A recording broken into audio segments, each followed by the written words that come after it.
Goods king kahapon na to karon mga brad no kay dili ulan. So sakto pud nung panahon na nga atong himulbulan ni atong motor nga na standby na lang dire. O nakahabol ra gini sa diri. Kung last na tong tan-awan ni atong nag-video ta para sa atong first vlog pagbalik na anay mga taya-taya. Nagiday daghan giputak na pud ning mga lawa-lawa diri o. Taya na yang chin cover ug yang spokes o. Masalibuhan mo guni diri og ulan. Mao to tong gihimo atong gikuha ning mga tabon niya diri Ato ni siyang liguan karon. Murag 6 months na pud ning tabon niya diri baway ilis-ilis pod. Ato sang gipa-inflate ang iyang ligid kay gahi kay ni siya ituklod kay flat man pod siya. May gani kay naami inflator diri ang manual. Duda ko aning iyang interior maski ipa-inflate nato ni mahiyos ra gihapon ni kay ambot lang basin na ni mga gisi pod. Pero anyways ang importante diha nga matuklod nato siya kay atong washingan. Lawa-lawa na gid ang iyang ligid sa tubangan no, iyang tapaludo og diri sa makina niya. Tas ang atong disc na anay mga taya-taya sa iyang bangag daghan. May gani kay wa ni taya ni iyang stainless diri sa iyang basket dapit. Pero grabe gyud niya kaabog mga brad. May gani wala nadutlan og taya ning mga stainless o banderi Ato ni siyang misyonan karon. Manawag tag-ulan labon nindot ang panahon. Gamitan ra nato og Joy nga dishwashing mga brad kay sinaw man ni siya god. Ato na din gipasiritan og Wido duha mga brad kay aron mobalik ang iyang tinuod nga color. Katong ganina murag faded na gid siya nga pagkapula ba tungod sa mga abog. Ato nang gitirahag maayo ang portion diri kay daghan jud kay nigtaya niyang spokes og disc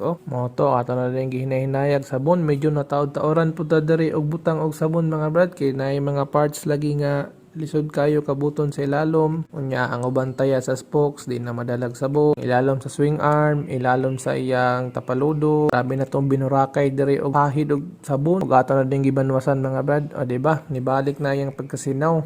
Ug sa dihang karon pa pud ni namo mapaandar sulod sa unom ka bulan. Di na gid siya mo andar mga brad. Pagtan-aw na mo sa gas tank o man gasolina. Sa moto gipalit na natog gasolina nga botilya-botilya lang god mantiniran lang. Nya gipaandar ni Papa Otro. Nasugod mo rag na siya potential nga mo andar pero daghan na kay sikad si Papa ato. Kadugayan ni andar gid mga brad. Legend ra ba kay ni kay one click ra ni perming. Pero karon mo ikapila to nga click man. Andar gid siya. Wa na napalong. Ato sa ning ipainit ang makina mga brad kay unom ka bulan gini siya way andar. So goods na mga brad. Bangabang sa sunod nga video.